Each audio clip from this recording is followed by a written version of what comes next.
Ayo, brothers, Caitlin Clark, have to talk about her.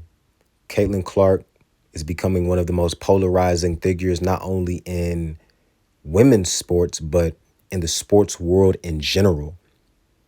It's the reality of it, brothers. I'm not a fan of the WNBA. I'm not a fan of women's sports all like that because I think that it promotes masculinity.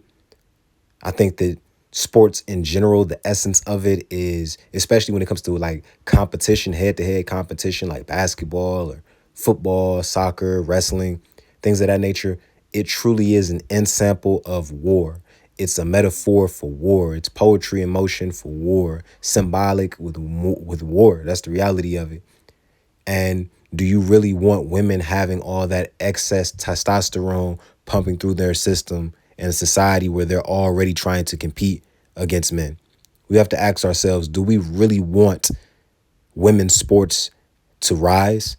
Just a question. But in general, Caitlin Clark, definitely one of the most polarizing figures in sports. And Diana Taurasi has some things to say about her. So let's go ahead and tap into this. There's more than just that are coming. What will the league have in store for them when they get there? Look, SVP, reality is coming. Okay. There's levels to this thing, and that's just life. We all went through it. Of course. And you see it on the NBA side, and you're going to see it on this side, where, you look superhuman playing against 18-year-olds, but you're going to come.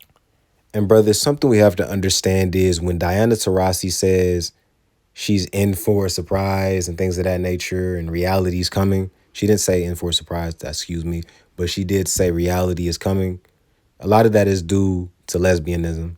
You're going to be dealing with a different type of lesbian in the WNBA that you are not accustomed to dealing with in the women's college ranks.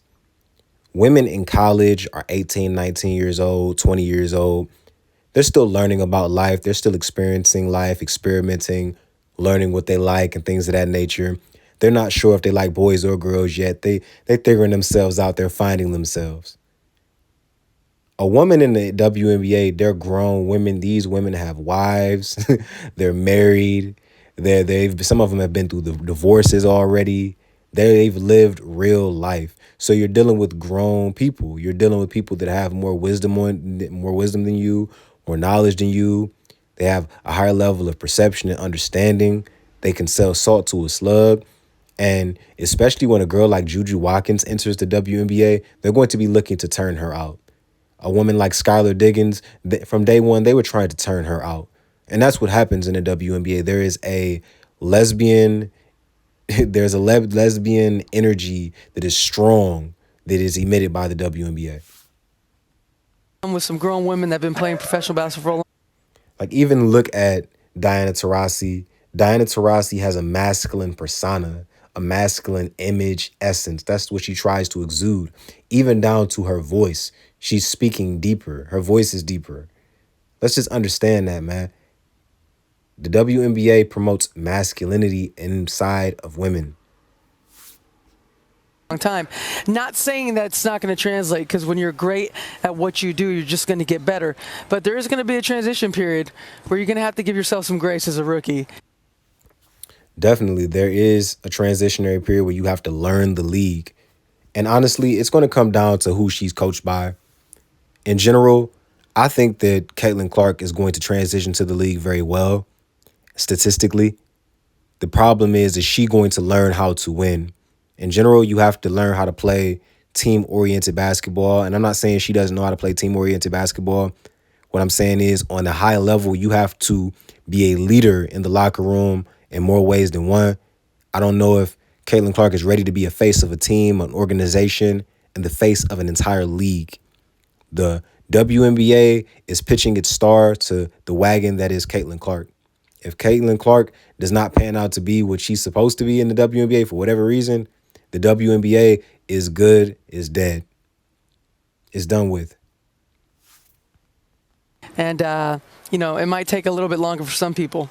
One of the greats is like, yo, we gonna see when you get here how it's gonna be different. See, you ain't playing for books now. You not playing for a little extra tuition. We playing for mortgages. We playing for college.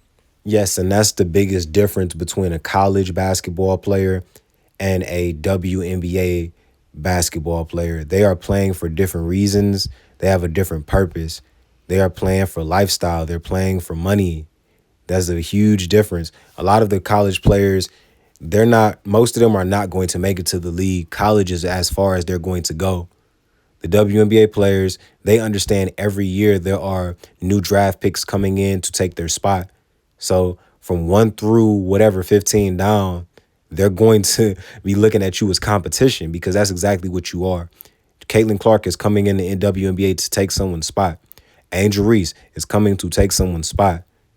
That's how you have to look at these things, and that's how these veterans look at them. So yes, there is going to be a level of hatred and animosity when it comes to the new rookies in the WNBA. They're going to hate on you, especially seeing that women tend to be very catty, bitchy, nasty, vindictive, sassy, things of that nature towards other women. Most women don't like each other that much. They don't work very well together. They have a hard time coming together without fighting and bickering amongst one another because in general, by nature, one of the things women do is nag. That's one thing they do. And they nag each other. They bicker at each other. They nitpick one another. They tend to have a hard time understanding how to communicate with one another. Things of that nature. Tuition. We playing for mom and grandma standard of living. There's a whole Well, I mean, the WNBA players don't get paid that much, so they're not paying for that much of a standard of living. But I get what you mean. different ball game. So you come in here with that BS that, he was so good in college. That ain't got nothing to do with me. Right. That didn't have anything. And so don't get mad at Diana Taurasi because she was asked a question because, like she said, these are grown-ass women she going to see now. Historically having the greatest scoring college basketball season, men's or women's, that you think she is the greatest of all time, she still has to go and prove it. And brothers, we got to be honest with ourselves. The world is ending. This country is falling. This system is collapsing. You have women taking over sports now. There's real conversation about women's sports being on par, if not on a higher level than men's sports. The NFL is getting softer and softer. Just look at it, sports is being taken over by women. You have more female sports anchors on TV, damn near, than men. So this is the reality of it, brothers. It's not going to be much longer before this place just naturally just sinks in on itself because of the culture that is within. It's not something that's built to be sustained for a long time when you start empowering the woman over the man. That is not a societal structure that is going to maintain and stay intact. The pros. And I'm saying to you, that does give Caitlin Clark an opportunity to show, excuse me, yeah, it is different. And the level that I've entered is different. And the support I'm going to have is different. So guess what? More might be coming. The target on her back is so big. Her pulling up from 33, 34 feet, that's the reason why she could be so nice. But in general, these girls are playing with smaller balls. Caitlin Clark is 6 feet tall. So, I mean, she's the height of a man. She probably have the hand size of a man. And she's able to play with a smaller ball.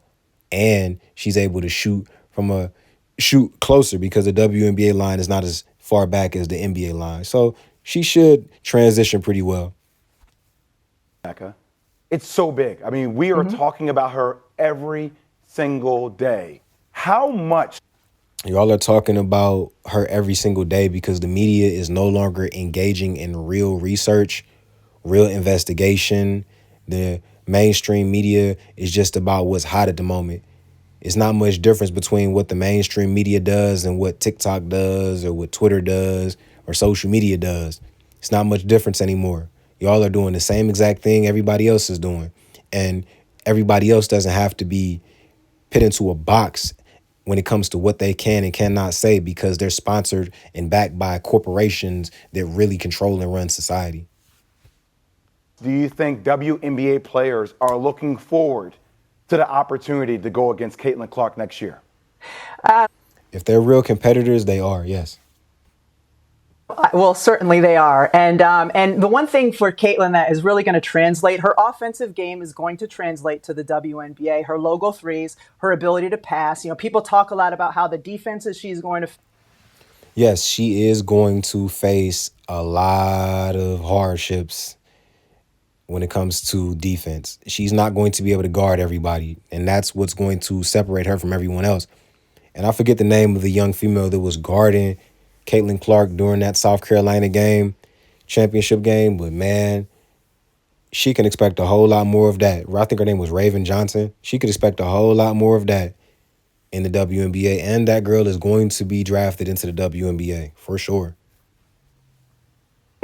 Are going to be much better than they are in college. That is true. Her teammates are also going to be much better than they are in college. And that's not a knock on Iowa. That's just a mere fact. What I hope She probably just needs to get that 30-point season out of her system right quick. After that, she could start winning. But I think she should start trying to win from day one, honestly. But we got to see what the WNBA's plans are for her.